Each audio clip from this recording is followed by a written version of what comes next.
8 secret steps to create high converting CTA buttons. This is video 2 of 2.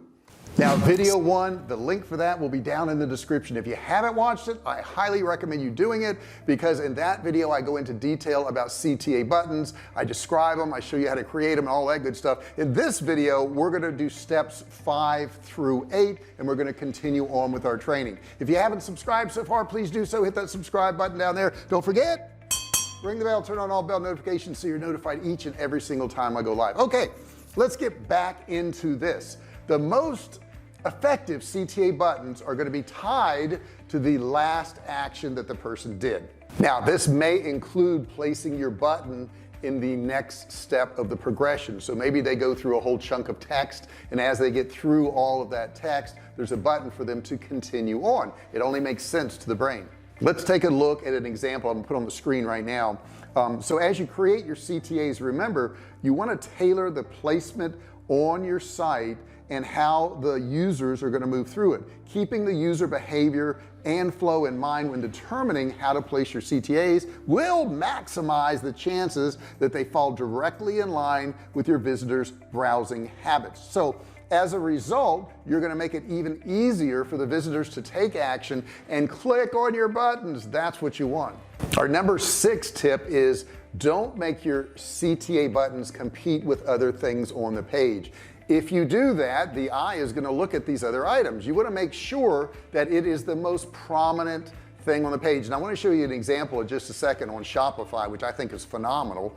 But they have really grown that company, and one of the reasons they've grown that company so much is they have so many opt-ins. They make it so easy for people, and they do great CTA buttons. There's no competition. When you do a CTA button, make sure there's a lot of space between that button and everything else on the page so that it's not so close to all this other information. That may confuse the mind. So let's take a look at Shopify's real quick.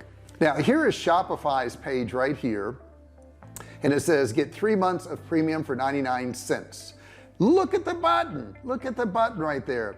And once again, color didn't matter, did it? Because this is a white button here. It's that giant Go Premium button though. Nothing else on the page commands nearly as much of attention as that button does. As a matter of fact, there really isn't that many other things on the page that somebody could do but click on the button. So the same is true for this next page I want to show you right here. The hot pink CTA at the bottom of the page has plenty of white space, and the page is designed to draw attention to it naturally. The only other element that stands out quite as much is the other hot pink button on the page, and that button directs the users to take the same action. So they've got 2 spots you could do it. Now let's take a look at a service-based company landing page. This particular one here is, which button would you click? Which one would you click? Well, this may depend on your level of interest in the company. However, if you're part of their target audience, I think it's going to be pretty easy to figure it out. The other one on there is self-defeating double CTA. Why would you even put a self-defeating double CTA on there? It's the same thing. Both of these buttons go to the same place. So why would you do that to yourself? You don't want to give them a choice like that. You don't want to confuse them, because when they have choices, they may say, well, you know, right now I'm not quite sure what I want to do, so I'm going to hold off. That's not what you want in their head. Keeping with the same example, you want to link to maybe case studies that could be more effective down the road, that type of thing, but don't make a competing button. I can't believe they even did that. That just makes no sense to me. I don't understand why you would have a competing button on there, but some sites do that. They think that if they have 2 different calls to action that they'll get more opt-ins, when in fact they're going to get less if you have a different call to action as opposed to the other call to action, and they're basically leading you to the same spot. Number 7 is use first-person language. People want to know that you're talking directly to them. That's what they're looking for in the ad copy. That's what they're looking for in your blogs, your videos, your call to action buttons. They want to know that you're talking to them. And I want to give you an example of that and how we can change a button to make it even better. So you don't want to talk at them, you want to talk to them. Let me put a graphic up on the screen. I'll show you exactly what I mean. Now check this out. The result is going to cause a transformation like this. So the result is more enticing on our better one. Why? Because it's already personalized ownership of the user. The first one just says view your dashboard, but if it says view my dashboard, that's even better. That one little word change right there. Another conversion killer you should look out for is we, according to WordStream. That's a really bad one. When you use the word we, you take the focus of your message off the solution that you're presenting. When you use the word we, you may be thinking that you're creating this community, this group of people, but people want to be talked to one-on-one. When you say my dashboard or my website or my course or my training, that is going to speak to them on their level, and that's exactly what you want to do. Now we're down to number 8, and number 8 is very important. You want to be super specific. We want specificity. If you do that, you're going to get better results. Now I'm going to show you an example where the company said deals, and then they changed it to more specific things, and it says 104 deals. So let's take a look at that right now and look at the differences. The first button says deals. The second button stated a specific number of deals, such as this example that says 104 deals. See that up there at the top? Okay, cool. Guess which one performed better? The second version gave them a dramatic increase in clicks for their deals pages, all because they made it even more interesting. By generating curiosity with a specific offer, they increased conversions and discovered a new tactic for future use. You need to A/B test this stuff, and the only way to A/B test this stuff is to really have good software. The software I'm going to recommend to you is Kartra, K-A-R-T-R-A. Do not go directly to their page. Use my affiliate link below. My affiliate link, when you click it, is going to allow you to watch a video, and on that video it's going to go through everything Kartra does. But one of the big things it does is it does A/B split testing. It can be done in emails, it can be done on sales pages, it can be done on pricing, all kinds of stuff. But here's the cool thing, it does it automatically. You don't have to do a thing.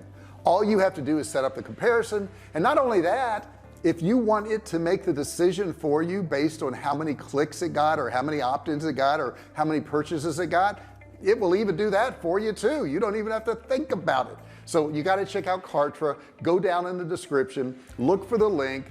You don't have to opt in, you don't have to give them your email, you don't have to give them your credit card. Just click the button and watch the video. If you like what you see, and I know you will, okay, you can actually get a trial of Kartra for only $1 single. So you're going to want to check that out. Go get you some Kartra. It'll make this a whole lot easier. Now I want to finish this off with, you need to test. You need to test. Now I've had people say, well, JR, I've got a page that's converting now and it's already making me money. I don't need to test. You always need to test, and here's why you always need to test, because there may be a better page. There may be a better page. There may not be on your second test or your third test, but maybe your fifth test you do find a better one. So it's important that you constantly test, and when you test, only change one element. Don't take a page and change the headline and the button. If you do that, you don't know if it was the headline or the button that got you the better results. So it's important that you only test one element at a time. If you have a page that's converting and it's working, make sure that you only test one element. Maybe you only want to change the headline, maybe you only want to change the button, but don't change both. Don't do any other changes on the page but that one single element. If you do this and you continually test, your pages will get better and better, your call to actions will get better and better, and you're going to get better results, and you're going to make more money. And that's why you're on this channel, and that's why you're watching this video right now. Now the other things you need to do is you got to click that like button down there. That's super important. That like button means so much to me, and if you got value, why not pay me back with a like? I don't charge you anything for these videos. Just give me a like, and don't forget to subscribe, because you're going to want more of this. You're going to want more training. One video is not going to be all that you need. There's a lot of stuff to learn, and I'm teaching you for free. At the time of this recording, I've got over 1,100 videos on YouTube on this channel. 1,100, and they're all absolutely free.